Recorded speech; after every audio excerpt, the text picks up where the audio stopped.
Assalamualaikum warahmatullahi wabarakatuh. Alhamdulillah wassalatu wassalamu ala rasulillah wa ala alihi wa ashabihi wa man walah. La hawla wa la quwwata illa billah, amma ba'da. Anak-anak sekalian, bagaimana kabarnya? Semoga senantiasa sehat selalu ya. Kembali lagi bersama Bapak Ahmad Nasir pada pelajaran Akidah Akhlak. Sebelum kita mulai, marilah kita awali dengan membaca basmalah bersama-sama.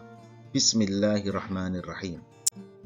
Pada video kali ini, kita akan membahas bab 1 dengan tema Akidah Islam. Anak-anak sekalian, marilah kita mengetahui bersama tentang pengertian akidah Islam. Secara bahasa, makna akidah berasal dari kata aqada, ya'qidu aqidatan, yang artinya adalah ikatan atau perjanjian. Dari sini bisa dipahami bahwa kata akidah berasal dari bahasa Arab, yaitu aqada ya'qidu aqidatan, yang berarti ikatan atau perjanjian. Sedangkan menurut istilah, akidah adalah suatu pokok atau dasar keyakinan yang harus dipegang oleh orang yang mempercayainya. Kalau begitu, yang namanya akidah bisa benar, bisa salah. Selanjutnya, marilah kita mempelajari lebih dalam tentang makna dari akidah Islam.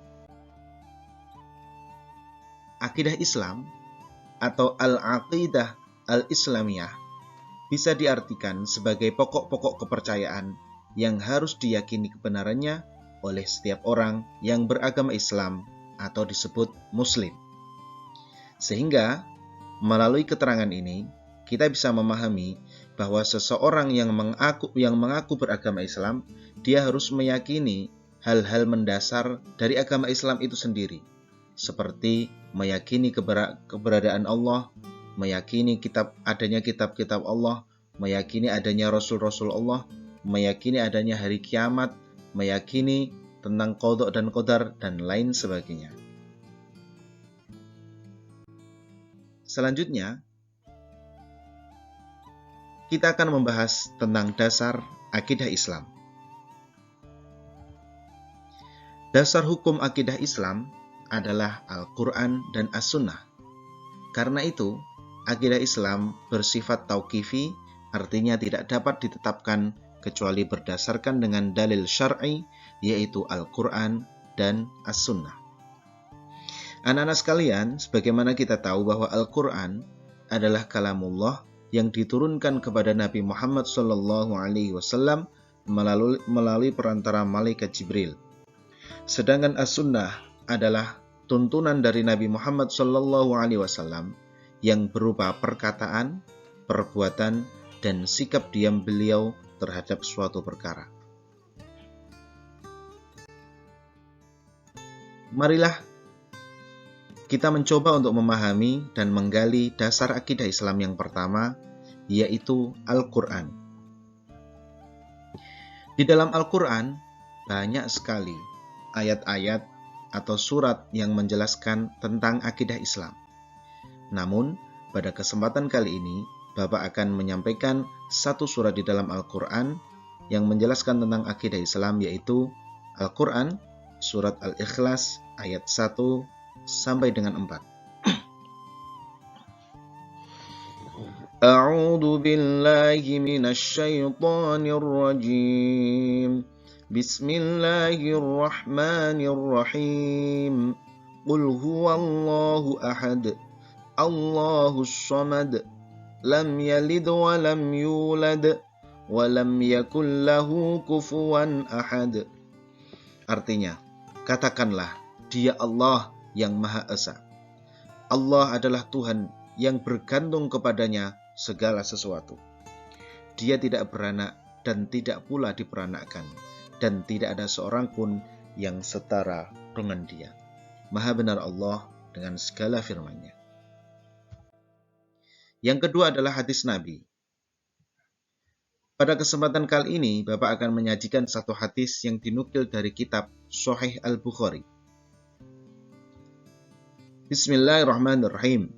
An Abi Hurairah qala, kana an-nabiy sallallahu alaihi wasallam barizan yawman lin-nasi fa'atahu Jibril faqala, mal iman? Qala, al-imanu an tu'mina billahi wa malaikatihi wa biliqaihi wa rusulihi wa tu'mina bil ba'thi. Dari Abu Hurairah radhiyallahu anhu berkata bahwa Nabi Shallallahu alaihi wasallam pada suatu hari bersama dengan para sahabat, lalu datang malaikat Jibril alaihissalam yang kemudian bertanya, apakah iman itu? Nabi Shallallahu alaihi wasallam menjawab, iman adalah kamu beriman kepada Allah, malaikat-malaikatnya, kitab-kitabnya, pertemuan dengannya, rasul-rasulnya, dan kamu beriman kepada hari berbangkit. Hadis riwayat Bukhari. Anak-anak sekalian, setiap kita mempelajari sebuah ilmu, pasti ada tujuannya. Ilmu apa saja pasti memiliki tujuan. Begitu juga dengan mempelajari akidah Islam. Ada beberapa tujuan pokok bagi seseorang yang mempelajari akidah Islam. Di antaranya adalah pertama, untuk memupuk dan mengembangkan dasar ketuhanan yang telah ada sejak manusia lahir. Sebagaimana kita ketahui bahwa ketika ruh manusia ditiupkan ke dalam jasadnya ketika dia masih berada di dalam perut ibunya, Allah sudah menjanjikan, alastu birabbikum qalu bala. Apakah aku ini Tuhanmu? Kata Allah. Kemudian seseorang itu akan menjawab, qalu bala. Benar, engkau adalah Tuhanku. Sehingga dengan mempelajari akidah Islam, seseorang bisa memupuk dan mengembangkan keyakinan atau dasar ketuhanan yang sudah ada sejak lahir tersebut. Yang kedua, untuk menghindarkan diri dari kemusyrikan. Apa itu kemusyrikan? Kemusyrikan adalah sebuah sikap menyekutukan Allah dalam banyak hal. Dalam meminta, dalam meyakini, dalam menganggap Allah setara dengan makhluknya, dan lain sebagainya. Intinya adalah, kemusyrikan merupakan sebuah sikap yang sangat dilarang oleh agama. Bahkan Allah mengancam bahwa Allah bisa mengampuni semua dosa manusia kecuali dosa kemusyrikan. Dengan kita belajar akidah Islam, maka kita bisa terhindar dari sikap atau perbuatan musyrik. Yang ketiga, untuk menghindarkan diri dari pengaruh akal pikiran yang menyesatkan. Akal tanpa bimbingan wahyu, maka akal itu akan menjadi liar dan sesat.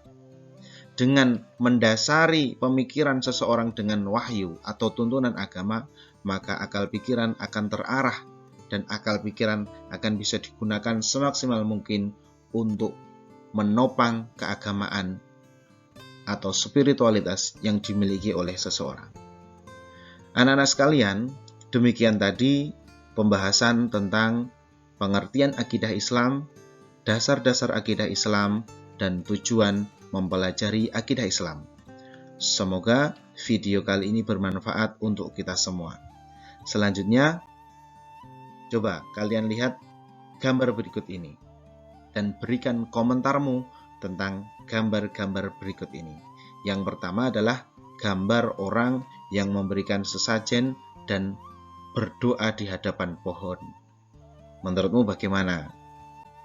Yang kedua, ini adalah ritual menyembah patung sapi yang dulu pernah dilakukan oleh sebagian umatnya Nabi Musa, dan barangkali sampai saat ini masih ada orang yang menyembah patung. Kira-kira bagaimana ini menurutmu kalau orang kok nyembah patung itu?